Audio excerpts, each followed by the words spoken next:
Hello guys! Samahan niyo ako ngayong araw na ito na maglinis naman ng bahay kasi sobrang kalat na talaga to ang bahay namin. Tignan niyo naman talaga, sobrang kalat. Hindi ko na alam kung anong uunahin ko sa sobrang kalat.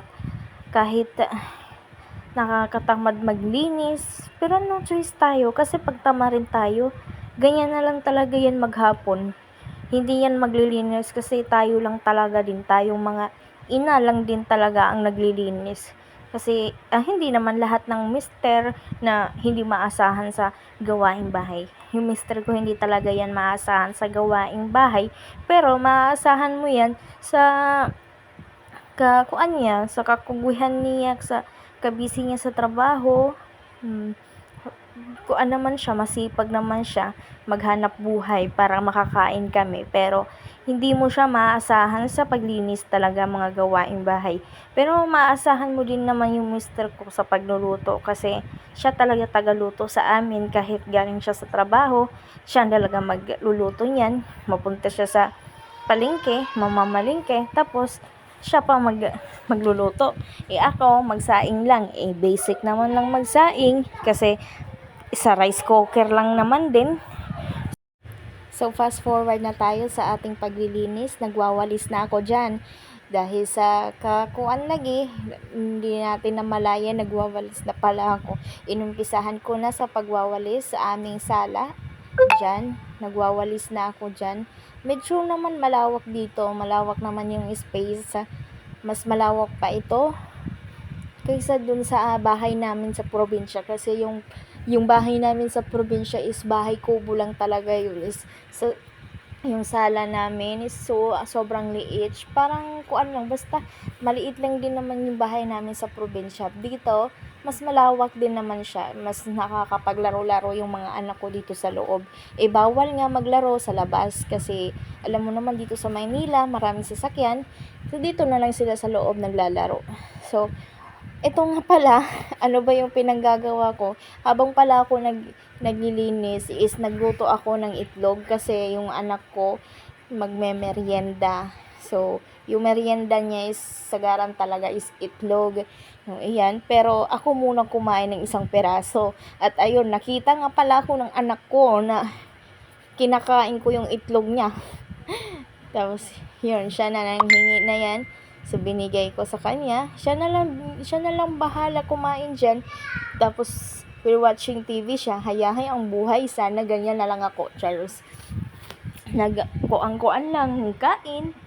Tapos, manood TV. Ay, samantala si mama, ayun, busy sa kakalinis. Oh, hayahay ang baby ko At least, ako, busy ako sa paglinis.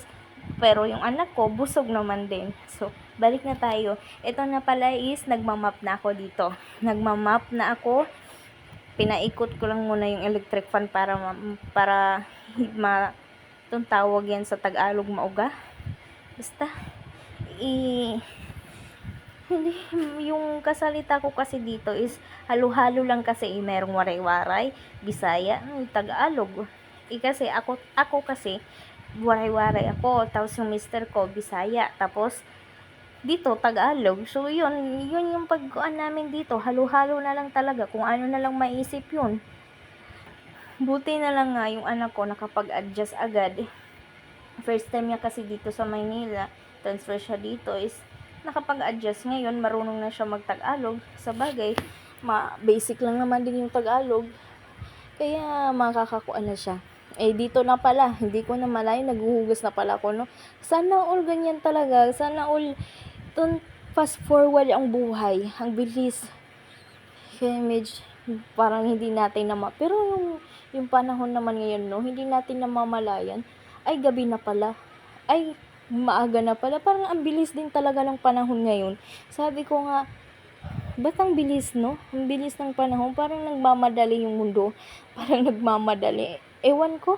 Yun na lang nasa mindset ko. Ay, nako. Naghuhugas. Natapos na pala ako yun sa paghugas. Tapos, ngayon, natapos na ako sa pagwalis, sa pagmap, sa paghugas. Pinakain ko na yung anak ko. Tapos ngayon, nangayog dede. Oh, Biruin mo, nagmerienda na ng itlog, nangayo pagdede. San ka pa? Si mama gutom, ikaw busog anak. Char, okay lang yun. Uy, di naman halata na gutom dyan eh. Bitaw ako, nagkuang-kuan na ako dyan, tupi na ako talaga dyan, kaya sobrang marami na talaga yung tutupiin ko. Ilang days na yan, o ilang, kada paglalaba ko, makuha na yung damit, mabilis lang naman din matuyo yung damit kasi may dryer. Ayun, nasa basket lang yan. Nasa laundry basket lang yan. Hindi ko natutupi talaga. Kasi nga, nabisi ako sa kaka-cellphones, kaka-engage. Parang, sabi ko nga dito pag ikay tamad-tamad, hindi ka makipag-engage sa kapwa mong content creator. Wala. So, wala kang kuan. Kailangan, parang sa personal lang ba? Kailangan mo makipag-friend. Kasi pag hindi ikaw makipag-friend, wala kang friend. Mag-iisa ka lang, wala kang kakwentuhan. Parang ganun lang din sa Facebook, no? Kailangan mo makipag-friend ka, makipag-engage ka.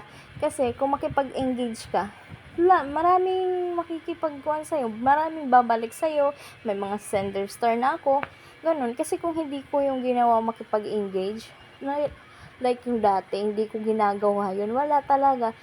Pero alam nyo ba guys, kwento ko lang sa inyo, no? Dati pa, matagal na naka-professional on ba yun o yung account ko.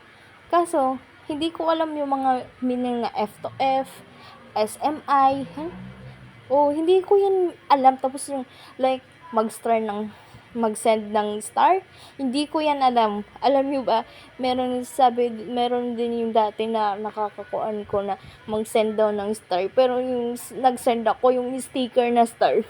Kasi hindi ko nga po alam.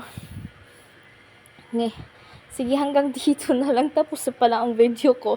Sige, bye-bye. Daldal ko. Mwah.